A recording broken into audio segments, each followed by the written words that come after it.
Hello बच्चों, कैसे हैं आप सब। जैसा कि हम सब जानते हैं कि हमारे सीबीएसई 10th क्लास के जो पेपर हैं वो इसी फरवरी से स्टार्ट होने जा रहे हैं, जिसमें सबसे पहला पेपर जो है वो 17 फरवरी को मैथमेटिक्स का है। यानी कि 17 को हमें खतरा है और इसी खतरे को दूर करने मैं गर्वित राजन आपके सामने लाया हूँ last 15 days strategies for mathematics. तो बिना टाइम वेस्ट किए हम स्टार्ट करते हैं कि किस तरीके से इन लास्ट 15 डेज में हम ज्यादा से ज्यादा स्कोर कर सके मैथ्स के पेपर में। तो अभी हमने बताया था कि 17th फेब को हमारे मैथ्स का पेपर है। ऐसी सिचुएशन में आप अभी जिस पोजीशन पे, मैं उससे आपको ज्यादा मार्क्स पे ले जाना चाहता हूं। ऐसा करने के बहुत सारे तरीके, लेकिन हम समझते हैं कि आज की सिचुएशन में बच्चों के सामने क्या क्या दिक्कत आ रही है। तो मेनली बच्चों के सामने 4 प्रॉब्लम्स अभी आ रही हैं। सबसे पहली प्रॉब्लम है लेक ऑफ कॉन्फिडेंस। इसमें सभी तरह के बच्चे शामिल हो गए, ऐसे बच्चे जो लेस प्रिपेयर्ड है और ऐसे बच्चे जिन्होंने अच्छे से तैयारी कर ली है। वो सारे बच्चे अभी कॉन्फिडेंस में, उनके कॉन्फिडेंस में थोड़ी सी कमी आई है। उसके पीछे जो मेन रीजन है वो है आपके प्री बोर्ड्स के रिजल्ट्स और सिंपल पेपर जो आप सोल्व करते हैं। दूसरी जो परेशानी सारे बच्चे फेस कर रहे हैं वो है टाइम मैनेजमेंट की, कि किस सब्जेक्ट में हमें कितना टाइम देना चाहिए। तो मैं आपको बता दूं कि आपका सबसे पहला पेपर इस साल का जो है वो मैथ्स का है, और किस तरीके से आपको टाइम मैनेज करना है उसकी बात हम आगे करेंगे। जो थर्ड परेशानी है वो है प्रैक्टिस और सिलेबस किस तरीके से कवर किया जाए।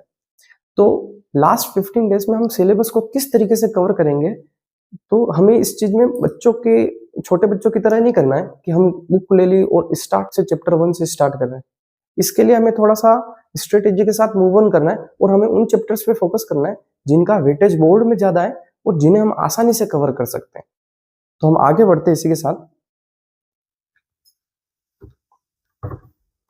अगर मेनली हम बात करें तो आज की वीडियोस जो है उसमें दो तरीके के बच्चे शामिल हैं। फर्स्ट तरीके के बच्चे जो ऑलरेडी वेल प्रिपेयर्ड है,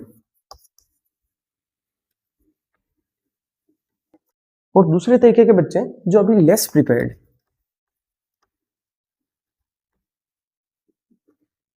दोनों ही तरीके के बच्चे इस वीडियो को देखेंगे, तो मैं दोनों के लिए बात बताता हूं। जो वेल प्रिपेयर्ड बच्चे हैं इनमें भी लैक ऑफ कॉन्फिडेंस है, और जो लेस प्रिपेयर्ड बच्चे हैं इनमें भी लैक ऑफ कॉन्फिडेंस है, which means lack of confidence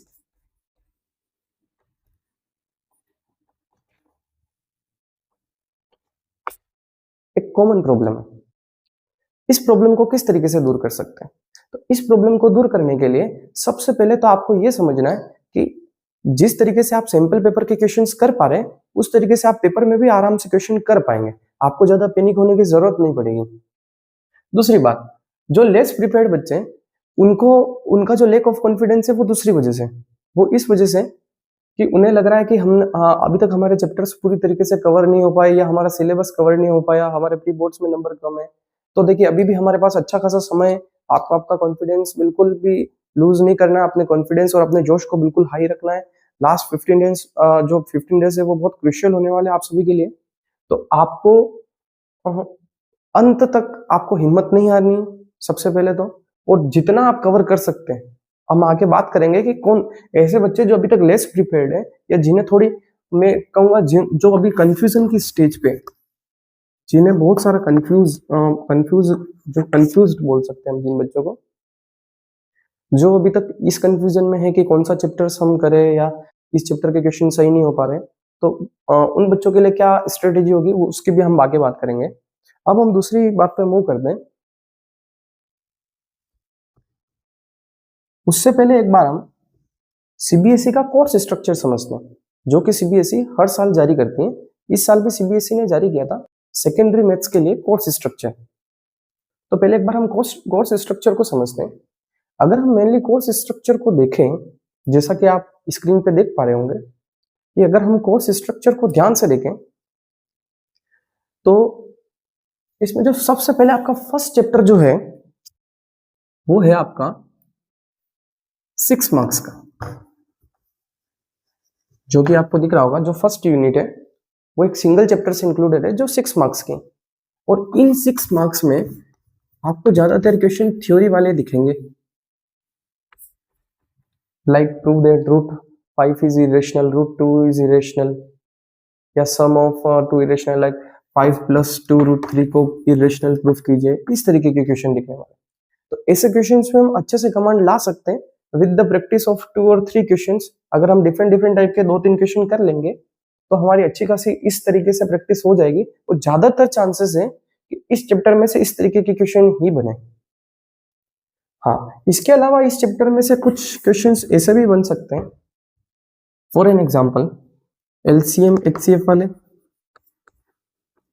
तो इसके लिए हम बाद में बात करेंगे, लेकिन ये भी आसानी से कवर किए जा सकते हैं। तो मैं ये मान के चलता हूं ये 6 मार्क्स जो है ये हर एक बच्चे के लिए। इसी तरीके से अगर हम लास्ट 7 चैप्टर्स को थोड़ा ध्यान से देखें, लास्ट 7 चैप्टर्स के,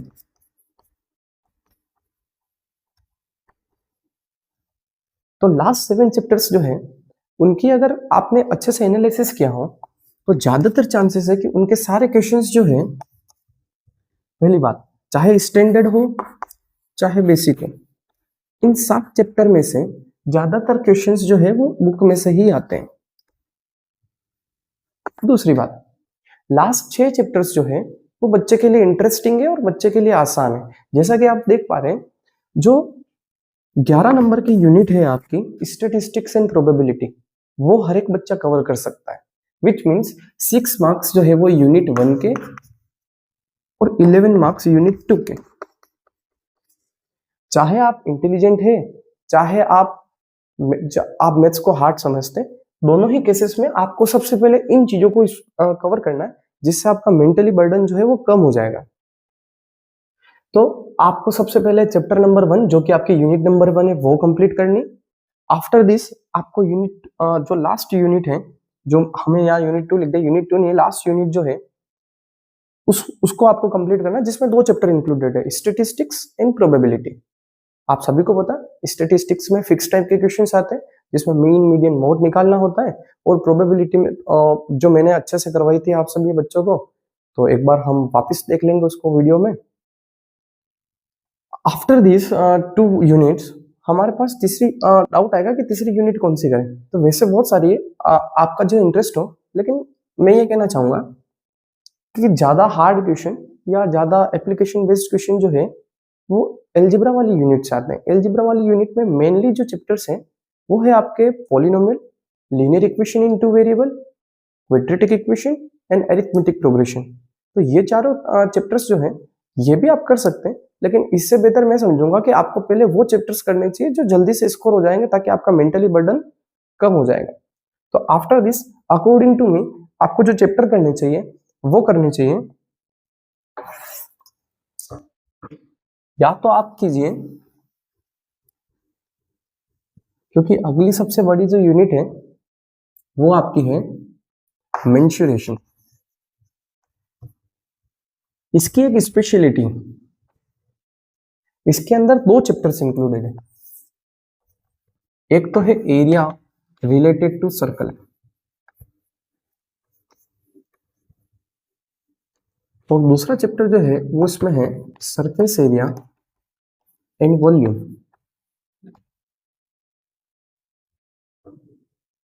अगर आप ध्यान से देखें तो ये टोटल इसमें कम मार्क्स जो आने की चांसेस है इस साल का जो मेरा एनालिसिस है उसमें ये है, इससे वो ज्यादा बड़ा क्वेश्चन नहीं बनेगा, लेकिन इससे एक आपको 5 मार्क्स का क्वेश्चन मिल सकता है। आपको अच्छे से पता है इस चैप्टर में कॉम्बिनेशन ऑफ शेप्स आते हैं, तो आप उसकी प्रिपरेशन कर सकते हैं। अगर आपको फॉर्मूला याद है और आप उसको लगाना जानते हैं तो ये चैप्टर सबसे आसान है आपके लिए। हाँ, कैलकुलेशन थोड़ी टफ होगी, लेकिन 5 नंबर भी मिलेंगे आपको, तो आप इस चैप्टर को कर सकते हैं। ज्यादा फॉर्मूलाज नहीं है इस साल, तो हम इस चैप्टर को कर सकते हैं। दूसरी बात करें area related to circle, again छोटा चैप्टर है, 2 ही फॉर्मूलाज है, area of sector, area of segment, इनके दोनों के लेंथ ऑफ आर्क निकालने आपको, तो ये भी चैप्टर आप कवर कर सकते हैं। ये ओवरऑल आपको 13 नंबर दे देगा। मैं एक बात बताना चाह रहा हूँ, ये जो मार्क्स हैं 100% बिल्कुल ऐसा ही नहीं बनेगा, 1-2 नंबर ऊपर नीचे हो सकते हैं, लेकिन हाँ आपके जो ब्लूप्रिंट है वो बिल्कुल इसके हिसाब से बनेगा। इस तरीके से ऐसे बच्चे जो थोड़े अभी वीक हैं या जिन्हें मैथ्स हार्ड लगती है, जो मैथ्स में कंफ्यूज होते हैं, उन बच्चों को आपको 30 मार्क्स का तो आपका फ्री का ही हो जाएगा। इसके बाद हम देखते हैं किस तरीके से स्कोर करें।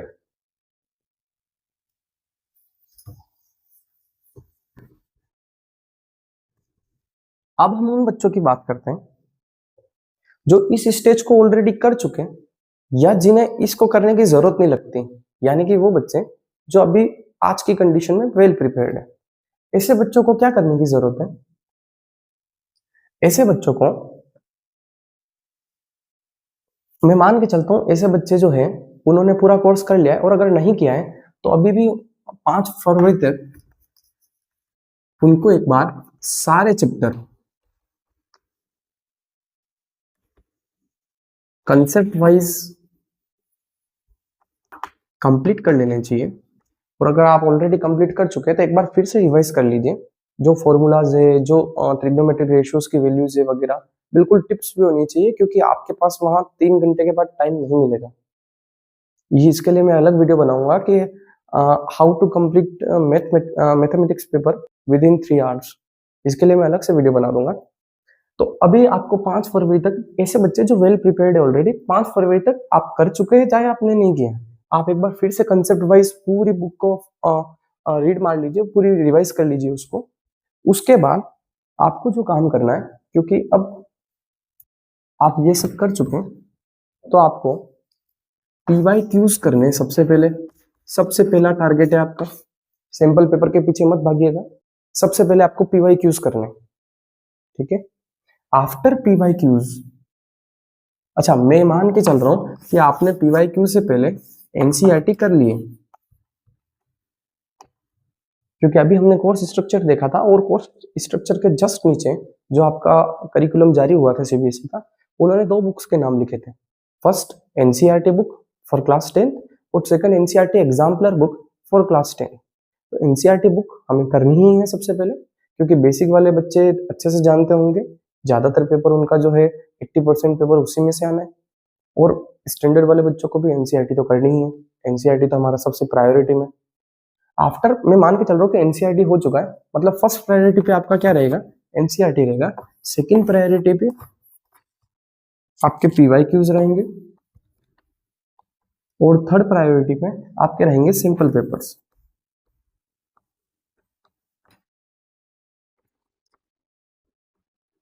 मैं जिन बच्चों को पढ़ाता हूँ या मैंने जिन बच्चों को पढ़ा दिया है आप में से, उन सारे बच्चों को अच्छे से पता है कि हमने PYQs जो है वो चैप्टर खत्म होने के बाद कर लिए थे, तो आपको इसमें ज्यादा टाइम लगेगा नहीं। एक बार फिर भी आप नजर घुमा दीजिएगा, जैसे ही आप PYQs कंप्लीट कर लेंगे, just move to simple papers. जितने ज्यादा सिंपल पेपर्स आप करेंगे उतनी ज्यादा आपकी प्रैक्टिस होगी और उतने ही ज्यादा आपका स्कोर अच्छा होता जाएगा मैथ्स में।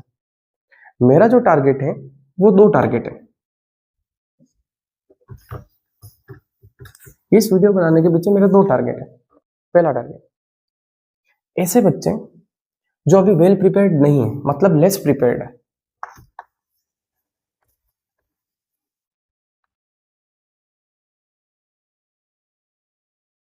ऐसे बच्चों को मैं मिनिमम मान के चलता हूँ, वो अभी जो है 30 मार्क्स की प्रैक्टिस कर रहे हैं,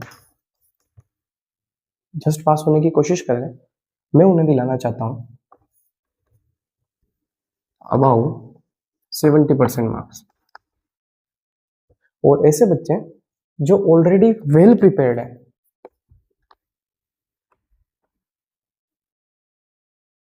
ऐसे बच्चों को तो मैं 95 से कम सोच ही नहीं रहा हूँ, क्योंकि अभी हमारे पास सफिशिएंट टाइम है। आप सभी को याद रखना है, अगर आपकी तैयारी आज की तारीख में बहुत अच्छी है या आपने 80% कोर्स भी कर रखा है, तो मान के चलिए अभी आपके पास इतना समय है कि आप आपका जो स्कोर है मैथमेटिक्स के अंदर वो अबाउट 95% ला सकते। और ये मैं ओवरऑल नहीं बोल रहा हूँ, ये मैं आउट ऑफ 80 की बात कर रहा हूँ। तो आपको बिल्कुल हिम्मत नहीं हारनी है। लास्ट टाइम में आपको पढ़ना है, स्ट्रेटेजी बनानी है। अब जो दूसरी परेशानी जो हमारे सामने थी उसके बारे में बात कर लेते हैं। हमारे सामने एक और परेशानी थी, टाइम मैनेजमेंट। देखिए मेनली आपके पास 5 कोर सब्जेक्ट्स हैं।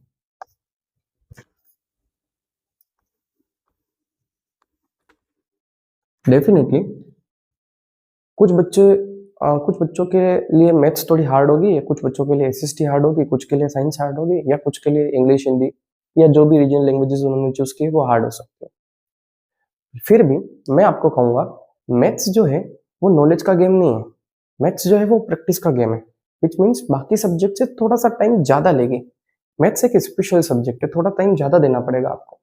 अगर आप एक एवरेज बच्चे हैं तो आपको मान के चलना है कि आपको डेली 2 आवर्स प्रैक्टिस करनी आज से। इसके अलावा आपके पास कोई ऑप्शन नहीं। चाहे आप वेल प्रिपेयर्ड है तो आपको 2 घंटे तक क्वेश्चंस करने, प्रैक्टिस करनी है। और अगर आप लेस प्रिपेयर्ड है तो आप इस टाइम को और भी बढ़ा सकते हैं, क्योंकि आपको पहले थोड़ी सी थ्योरी भी पढ़नी पड़ेगी और थोड़े उसके बाद प्रैक्टिस भी करनी पड़ेगी। अगेन मैं बोल रहा हूँ, ज्ञान लेने का समय अब नहीं है, अब तो आपको नंबर्स का जुगाड़ करना है। हमारा जो मेन टारगेट है, मेन एम जो है, वो बोर्ड्स में ज्यादा स्कोर कैसे करे वो होना चाहिए आज की तारीख में। कुछ बच्चों को एंड टाइम पे जोश आ रहा है कि अब मैं पढ़ूंगा और मैं ज्यादा वो लेफ्ट कैसे समझूंगा, तो अब इस सब फालतू चीजों के लिए समय नहीं है। इसके लिए आपको पूरे साल पढ़ाया गया है, अगर आपको समझ में आया है तो बहुत अच्छी बात है, और नहीं समझ में आया है तो अब ये समय नहीं, अब तो ये समय है कि हम कैसे किस तरीके से ज्यादा नंबर को स्कोर कर सकें। तो आपको मान के चलना है, थ्योरी के साथ साथ आपको प्रैक्टिस ज्यादा करनी है। अगेन मैं बता दूं कि मैथ्स जो है वो नॉलेज से ज्यादा प्रैक्टिस पर निर्भर करता है। अगर आप एक ही तरीके के क्वेश्चन 4 बार करेंगे तो विदाउट नॉलेज भी आप उस क्वेश्चन को एग्जाम में कर सकते हैं। सबसे बेस्ट एग्जाम्पल है √2 को इरेशनल प्रूफ करना। 90% बच्चों को उसका कंसेप्ट नहीं पता होता है, लेकिन वो प्रैक्टिस कर करके उसको रट लेते हैं। मैं रटने के लिए नहीं कह रहा हूँ आपको, लेकिन आपको खाली प्रैक्टिस करनी है और ज्यादा नहीं समझना। एक और गलती जो मैं बताना चाहता हूँ, कुछ बच्चे इस टाइम पे वन शॉट वीडियोस देख रहे हैं यूट्यूब पे।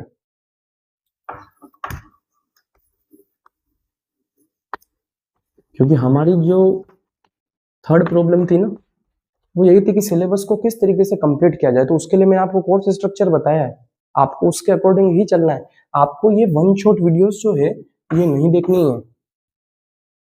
इसके पीछे रीजन है, आपको वन शॉट वीडियो इसलिए नहीं देखनी है कि मैंने एक चीज ऑब्जर्व की है यूट्यूब पे, आपकी जो वन शॉट वीडियो है जब साल के स्टार्टिंग वाले फेज के लिए बनी हुई है, या उन बच्चों के लिए जो दिसंबर जनवरी में तैयारी कर रहे हैं। अब हमारे पास 15 दिन बचे और ये एक एक चैप्टर की वीडियोस जो है वो 3 to 4 आवर्स की। अगर आप 3 to 4 आवर्स की वीडियोस देखेंगे तो आप सेल्फ स्टडी कब करेंगे, आप खुद कब थ्योरी पढ़ेंगे, आप फिर क्वेश्चंस कब लगाएंगे। तो इतना समय आप दे नहीं सकेंगे। कुछ बच्चे फिर भी करेंगे ऐसी गलती, आप मत कीजिएगा। ये आपके नंबर्स भी जवाएगी और दूसरी सब्जेक्ट पे भी इम्पेक्ट होगा, क्योंकि जब आप इतना समय देंगे और आपको रिजल्ट नहीं मिलेगा तो आप में फ्रस्ट्रेशन भी आ जाएगी। तो इस चीज को थोड़ा सा फोकस कीजिएगा। एक और चीज जो मैं आपको इन्फॉर्म करना चाहता हूँ, कुछ इंपॉर्टेंट चैप्टर्स हैं जिनमें क्वेश्चन बाहर से भी आ सकते हैं, या कुछ ऐसे इंपॉर्टेंट चैप्टर्स जो मुझे लगता है कि सारे बच्चे उसको पढ़ना चाहते हैं।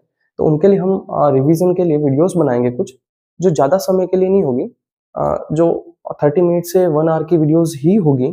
और उन वीडियोस में हम इंपॉर्टेंट क्वेश्चंस, इंपॉर्टेंट कंसेप्ट्स और जो PYQs प्रैक्टिस क्वेश्चंस जो है उन्हीं को सोल्व करेंगे।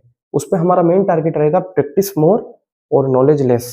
तो नॉलेज वाइज आपको थोड़ा सा उनको समझना है, पहले ही पढ़ लेना है, क्योंकि ये सारी वीडियोस जो है वो रिकॉर्डेड होने वाली है। तो आप देख लीजिएगा कि सर की कौन सी वीडियो है, तो आप पहले उसका थोड़ा सा कंसेप्ट ले लीजिएगा और फिर हम वीडियोस में क्वेश्चंस को करेंगे, जिसमें मैं सारे PYQ शामिल कर दूंगा, इंपॉर्टेंट कंसेप्ट पहले बता देंगे, और फिर सिंपल क्वेश्चंस जो है, जो एनालिसिस के बाद जो हमें पता पड़ा है कि कौन से क्वेश्चंस आने के ज्यादातर चांसेस है, वो सारे क्वेश्चंस को हम यहाँ पे कवर कर लेंगे। तो इसी के साथ मैं इस वीडियो को एंड करूंगा, और मेरी ये इच्छा है कि सारे ही बच्चे अपना स्कोर बहुत ऊपर कर ले मैथ्स में। देखिए, एक बात मैं लास्ट में जाते हुए आपको मोटिवेट करना चाहूंगा कि मैथ्स ही एक ऐसी सब्जेक्ट है जिसमें ज्यादा नंबर लाना सबसे आसान है। ज्यादा छोड़िए, मैं आपको कहूंगा 80 आउट ऑफ 80 लाना मैथ्स में एक कॉमन बात होनी चाहिए थी। लेकिन आज की जनरेशन में मुझे नहीं लगता कि मैथ्स में 80 आउट ऑफ 80 लाना बच्चे इजी समझते हैं। कोई दिक्कत नहीं है, अभी भी हमारे पास समय है। आप तो जहाँ है, मैं टॉपर्स को 95 से कम नहीं देखना चाहता हूँ। और ऐसे बच्चे जो अभी केवल कंफ्यूज है, मैं उनको बोल रहा हूँ कंफ्यूजन नहीं करना है, आपको ज्यादा परफेक्शन नहीं लाना है काम में। अब वो समय नहीं है परफेक्शनिस्ट बनने का। अब तो आपको डायरेक्ट टारगेट करना है कि आपको कितने नंबर लाने। प्री बोर्ड्स अभी भी बहुत सारे स्कूल्स में प्री बोर्ड चल रहे हैं, आप दीजिए, लेकिन प्री बोर्ड्स देते हुए आपको ये पता होना चाहिए कि आप क्वेश्चन कर पा रहे हैं या नहीं कर पा रहे। उसके रिजल्ट से अपने माइंड को ज़्यादा डाइवर्ट मत कीजिए। अगर आपके वहाँ कम नंबर आ रहे हैं तो भी कोई दिक्कत नहीं। मैंने बहुत सारे स्कूल के पेपर्स देखे हैं प्री बोर्ड के, वो जानबूझ के टफ पेपर बनाते हैं ताकि आपकी प्रैक्टिस हो सके। तो अगर प्री बोर्ड में आपके कम मार्क्स आ रहे तो भी आपको घबराने की जरूरत नहीं। आप प्रैक्टिस करते रहिए, खुद को मोटिवेट रखिए और परफेक्शन के पीछे मत भागिए। आप काम को स्टार्ट कीजिए, काम कंप्लीट होगा। All the best.